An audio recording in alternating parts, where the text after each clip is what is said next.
Broadcasting from the business capital of the world, this is the Podcast Business News Network.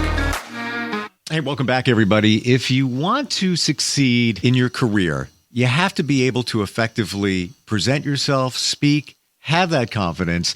A lot of us don't. Maybe we don't even know that we don't. I've got somebody that can help you with a lot of that. He works with trainers, facilitators, sales organizations, and other presenters that are really struggling to engage and impact their audience. And let's face it, so many of us are doing Zoom videos. Now we're forced to make presentations. He can help you out with all of that. David Doerrier joins us today. David, welcome. How you doing? Oh, I'm doing great. Thank you, Steve. This is an honor to be with you. I've been following you for a while, and now to be your guest, this is fantastic. Well, I appreciate that, and I'm flattered. I'm flattered to have you on here because I don't know many people that offer what you offer. And if you don't have the confidence when you have to make a presentation at work, or even on a Zoom video, you could put all the effort into it, all the organization, all the planning, best PowerPoint ever. But if you don't effectively communicate it, it's going to fall short. What are some of the things that you do help people with when it comes to that? I know that you're an expert in the adult learning theory. What exactly is that? Well, that's a great question, Steve. The adult learning theory, that comes from training. My background is training and development, and started at some point training subject matter experts to be trainers. And just like you said, standing in front of a classroom or standing on a stage or giving a presentation at a networking event, just getting up there and talking is not effective. It's not impacting your audience. So the adult learning theory is all about how do adults learn, how do they retain information, and the objective is to create engagement with your audience. Now, there's many ways of engaging an audience, certainly getting them to do some sort of an activity, but if you're giving a lecture or if you're giving a presentation at your networking event, you may not have them doing some task of some sort like a training, but you can paint pictures with words that is going to impact the audience. I love that you said networking event because post-COVID, a lot of us are getting back into that, myself included. I haven't done it in the longest time, and I actually miss it, just being around people and talking about what I do and what I can offer.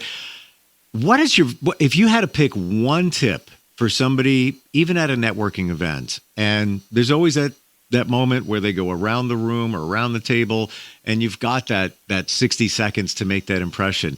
What would be your one first tip that somebody should really remember if they're going to do that and talk about themselves?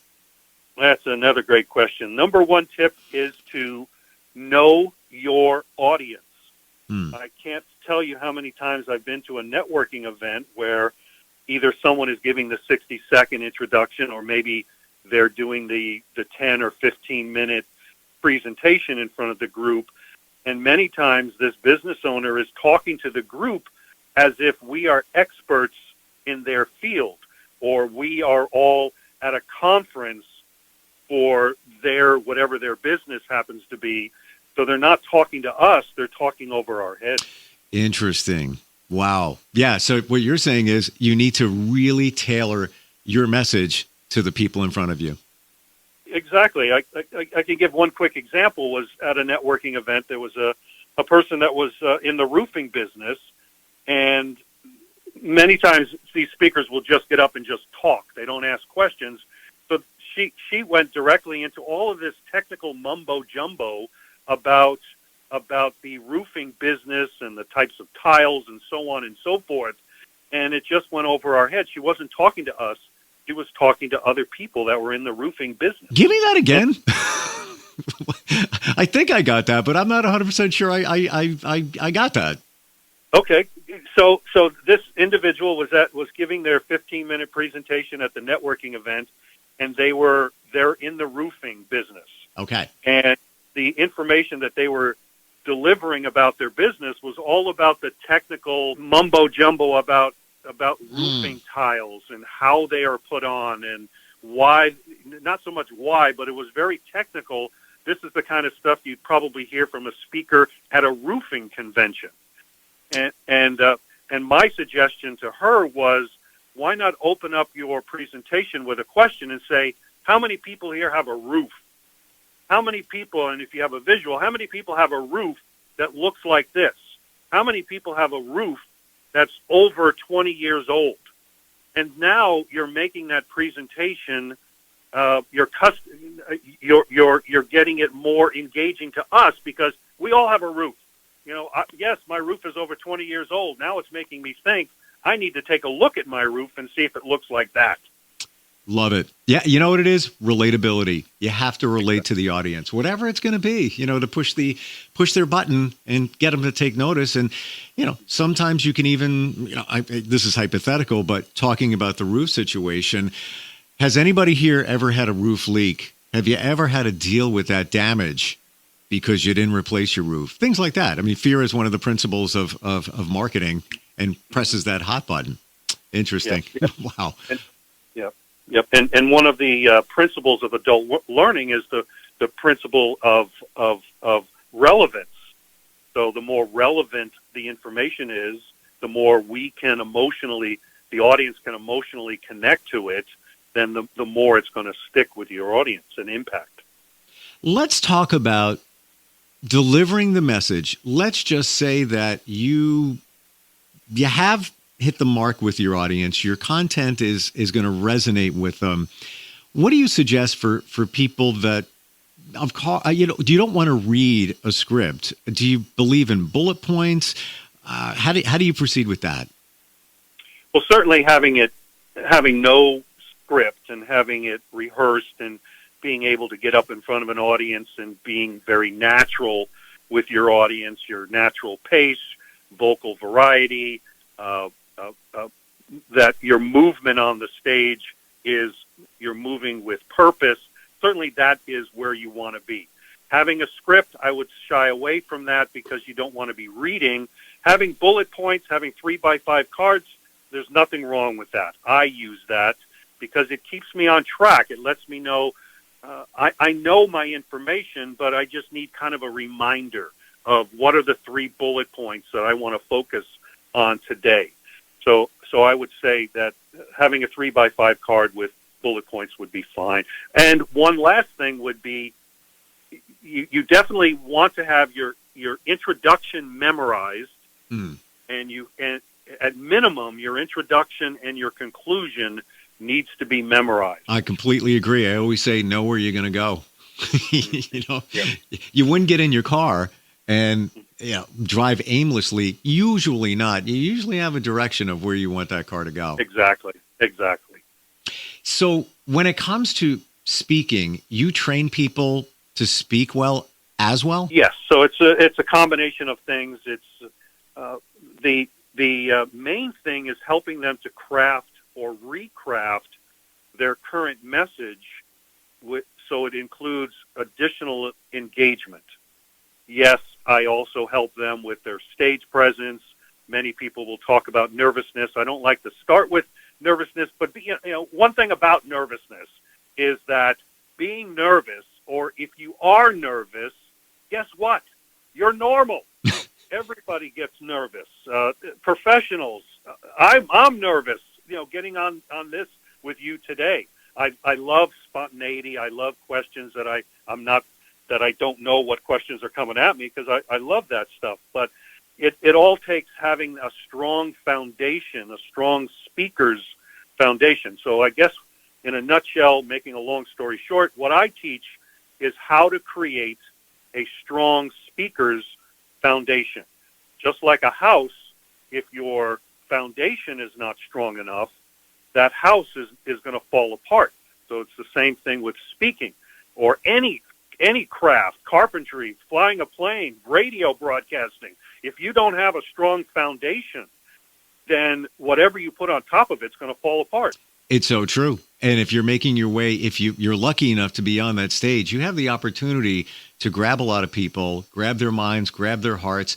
How about some tips on how to engage from the stage? Any thoughts on that? If you're facing that audience, let's say you've got over, I don't think we'll ever get over that nervous feeling until you're really rolling. Then you're like, oh, I'm feeling good now. I got it.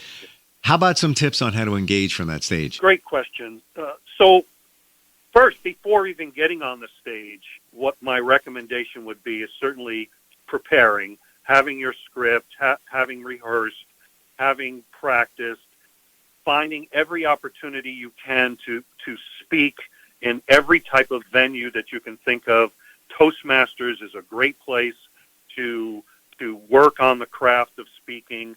Also, before you get on that stage, I like to stretch, wake up my face, wake up my body. Just like an athlete, a speaker is a combination of athlete, dancer, singer, musician, all wrapped up into one. Just you would think of a football player is not going to walk straight from their car directly onto the field and play. They're going to warm up, they're going to exercise, they're going to get their mind right. Well, a speaker has to do exactly the same thing. So all of that has to happen even before they get on the stage. So now you're on the stage. Being nervous, again, it's normal. We all have to work through it. So one way to work through it, there's many different ways to do it, but one is to throw a question out to your audience. Again, depending on the venue, depending on the type of speech, depending on the audience, if this is going to work, but throw a question out to your audience. Earlier I said use the roofing example. How many people here have a roof? You can't see me, but I've got my hand raised right now. So as a speaker, I would raise my hand in front of the audience and say, how many people here have a roof?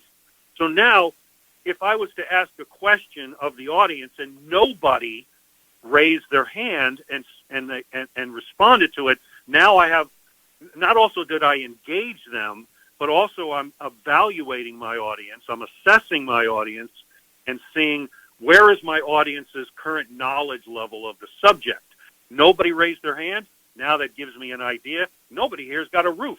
So now I've got to approach my presentation a little bit differently than as if everybody raised their hand and said, yeah, I've got a roof. So now they have some basic understanding of what a roof is. I love all these ideas, David. And as we're talking about it, I'm getting ideas and flashbacks to times where I was at a networking event, and whether it's a stage or it's a big room and people are sitting in chairs or at desks or whatever it might be. And I got a flashback to, I once did trivia connected to the topic, and I bought a couple of $5 Starbucks gift cards. Oh my gosh. It was like a feeding frenzy. People loved it. And my other thought, and maybe we can riff on this talking about making that presentation, is if you have the opportunity, make friends or work the room. Even if you don't know these people prior to this networking event, have a couple of people in your pocket, because you can always point them out while you're giving your presentation. Right, Mike? Mike's over here. These are just thoughts that are coming out of my head, but you do this more on a regular basis. I'm talking about a couple of one-offs when I've been at, a couple of networking events. Oh, no, those are great examples of having the trivia contest, of getting people to start thinking, or even if you were able to put them into small groups beforehand, that's another way that they can also get to know one another. All of this depends on the type of venue and so on, but getting people involved, getting them to raise their hand, also asking questions, maybe starting off with questions that weren't too difficult, so you can get that increased engagement, and then maybe work towards more difficult questions. Because if you started off with the very difficult ones right off the bat, then that could turn off some people, like, what the heck are you talking about? And then they don't completely engage. And then also having a reward of some sort also helps. But what you talked about, getting to know your audience, in many networking events, there's this opportunity to mingle with with everyone beforehand. Mm-hmm. So start shaking hands with people. Start talking to people. Like you said, like Mike. I know Mike talked about this earlier. We had a discussion about this earlier. And now you're not talking to a room full of strangers. You're now talking to a room full of, some people that you got to know a little bit. Now, one last thing I want to, not last, but one other thing I want to talk about with nervousness is that keeping in mind that everybody in that audience wants you to be successful. Yeah. probably the only person in the room that feels that they're going to fail is the speaker. It's so true. I'm glad you said that, David. We don't realize that. Everybody wants to champion somebody else. And watching, we usually know that somebody's a little bit nervous. So we're behind you, but you got to keep that in mind. And it's hard to do it when you walk out on the ledge, so to speak. Mm-hmm. Exactly. And along those lines about the nervousness of the speaker demonstrating or showing that nervousness. I've been training all types of people, from CEOs all the way down to moms that want to do better at speaking at the PTA. And during my one of the exercises that I would do with all of them is get them up speaking very quickly, and I will ask them after they finish speaking, how did you feel? 9 times out of 10, they talk about the nervousness or my hands. I felt like I was gonna fly away, et cetera, about the nervousness. And then I will turn to the audience and I will ask the audience, did you see any of that? And 9.999 times out of 10, the audience never saw it. Wow. So, and it goes back to the old, and research has been done on this. 90% of the stuff that we worry about doesn't even take place, never even happens. You're wasting your time. So that's one of them, because people don't even pick up on it. We have a really great question. So we're going to take a very short break and come back with David. And your website is presentyourwaytosuccess.com, correct? That's correct. Yeah. This is somebody who will guide you into speaking, making presentations, helping you train other people in terms of your job, and just make life a little bit easier when you have to get out there on the ledge, i.e. the stage, and make that presentation. We'll be right back. Hang on.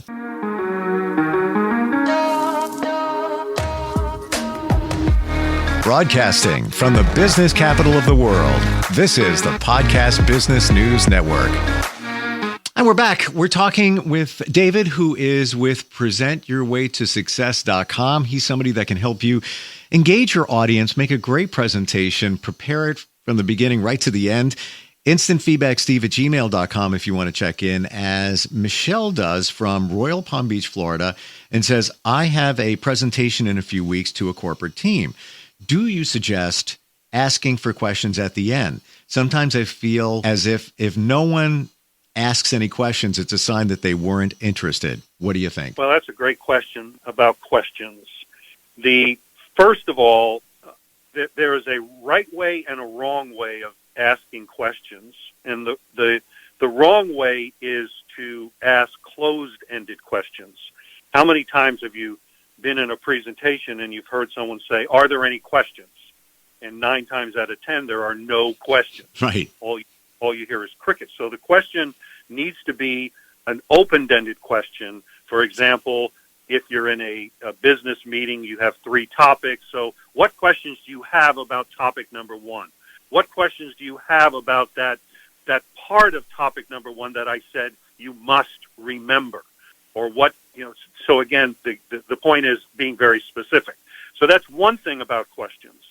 The second thing about, I would discourage waiting to the end. Well, no, I shouldn't say. Let me back up. Back up the tape. Not discourage about waiting to the end. However, you need to set the stage at the beginning and let your audience know, how is this meeting or presentation going to be formatted? That we're going to be talking about this. These are the objectives.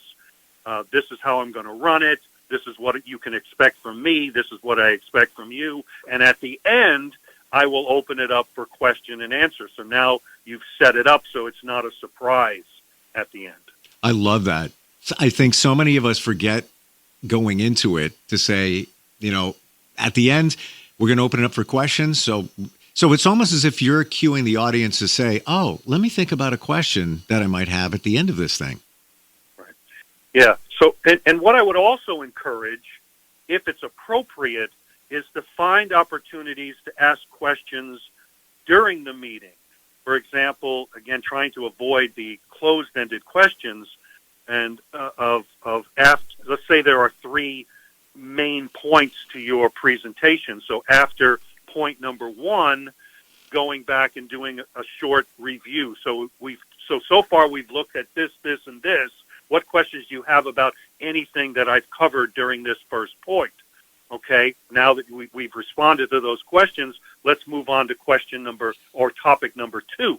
And so I say this if it's appropriate for that in that type of meeting, because another principle of adult learning is the principle of redundancy of repetition. Of repetition. Thank you. Of repetition. So in many cases, we as the audience are hearing this information for the very first time. The speaker is an expert in this. So, but we need at times to be spoon-fed or given this information in small chunks. I love that. And I will, just what you said, David, I was writing down so I didn't forget, because you reminded me of something that I've gone through for years. If you're going to make any kind of presentation, tell them what you're going to say it, and then tell them what you just told them. So it's like, to your point, spoon feeding it, because they don't know. You're familiar with it. You've rehearsed it. You've lived it. It's your job. Maybe you're talking about yourself. That's the easiest thing in the world to talk about. But yeah, just the repetition is so key, right? Yeah. And you've also brought up that there is one piece that many speakers forget, and that is the conclusion piece. What is it that we just talked about? Why did we talk about all this? How can you use this information that we've just talked about? Here's a little bit. Here's a real quick thing about me again, giving my contact information. I'm thinking of a networking group, and how many speakers get to the end and just, okay, that's it, and just walk off stage. Yeah, you got to have a review. Exactly. And you reminded me of something, because when you said crickets, it's like the worst. It's like dead air in radio. Like you never want to have that. When you're asking for questions and nobody has a question, I remember once doing this, saying, like, it's awkward. Now you could say, "Oh, I guess I did a great job. Nobody has any questions." But you could also look at that guy Mike that you just met and say, "Oh, I have a question. Has anybody seen Mike's tie, the Grateful Dead tie? That's the best tie ever. I got to find out where he got that. Well, thank you again for being here," and then walk away. That's excellent. That's excellent. Now, another thing that you can also do is have a couple of canned questions in your hip pocket, and just say, "Well, some of the questions that I've usually gotten on this when I give this presentation is this, and this," and now that could also kind of get the audience sparked or energized. Yeah, chum the water, so to speak. Yes. The thing with the tie, where I learned that from, is a salesperson that I've worked with for years. She was a manager, and she would never leave a room unless there was a bump. She would always wait for something and then flash this big smile, and then she's out the door. And you remembered it. And it's also not what you say, it's how you say it. So how you made somebody feel. And she could have said anything. She could have said, milk and sugar, and walk out. If it fit the moment, it would have been good. But I always remembered that. Always leave them feeling good, I guess. But sometimes it takes time to work on your presentation skills with somebody like you to get to that point. What about, with a couple of minutes we have left, Zoom videos, suggestions for those? So many of us have to do those presentations. Any thoughts to make them maybe even a little bit more exciting? Yes. So this is where many of the same techniques that you use on stage, you can use in Zoom. However, Zoom, you've got to crank it up to an 11. And some of the things that you can do, number one, is get proficient with the equipment. Zoom offers many free videos on their website, training videos on how to use the equipment. Nothing is worse than having to see a host struggle with some of the simplest tasks in yes. Zoom. Number two would be doing a good job up front of setting that stage, telling people to put their phones down, to be engaged. But you got to give them a reason to be engaged. The content needs to be relevant. There needs to be not so much more questions, maybe rhetorical questions. Have you ever experienced this? Do you know someone that that has done this? Have you ever seen this? Giving people those, getting them to start using their mind and start visualizing things. Yes, that same technique can be used on the stage, but it's more so important on the Zoom. And the last tip is to look into the camera. And the eye contact is so important, because just like if there was a speaker on a stage and if the speaker looked down at their feet the entire time they were speaking, everybody would have a different perception about that individual. And it's the same thing with the eye contact. Now, I know on Zoom you have to look away. You've got at times to look at the other screen, to your PowerPoint or a document or whatever it happens to be. But during your introduction, during the time that you're asking questions, during the time that you know the material that you're talking about and you don't need any notes or anything, and when you're responding to questions and during your conclusion, you're looking directly into that camera. It's not normal, but it has to be done, because we on the receiving end, you're looking directly at each of us individually. At least we think you are. Exactly. So many great tips.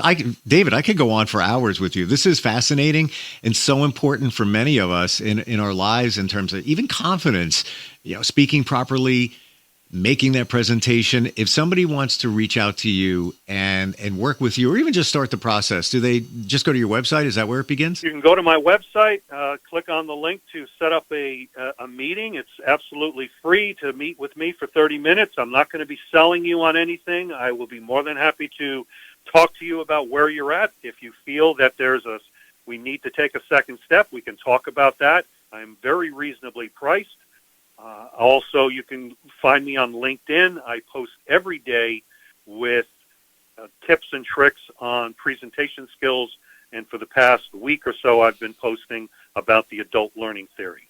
And you've got the best beard on the planet. I'm also a Santa Claus for the holidays. That's awesome. Well, I always believe this too. Always have a prop, no matter what it is. I mean, my prop is I've worked in radio forever. I've got spiky hair. People say I look like Sting. All right, I'll run with that. That's mine. Yours is the beard. So maybe that's another topic next time we get together. I don't know. I look forward to it. Same thing here. Thank you, David, for being here. Once again, your website is? PresentYourWayToSuccess.com. Love it. All right, David, thanks again. We'll talk soon. We'll be right back.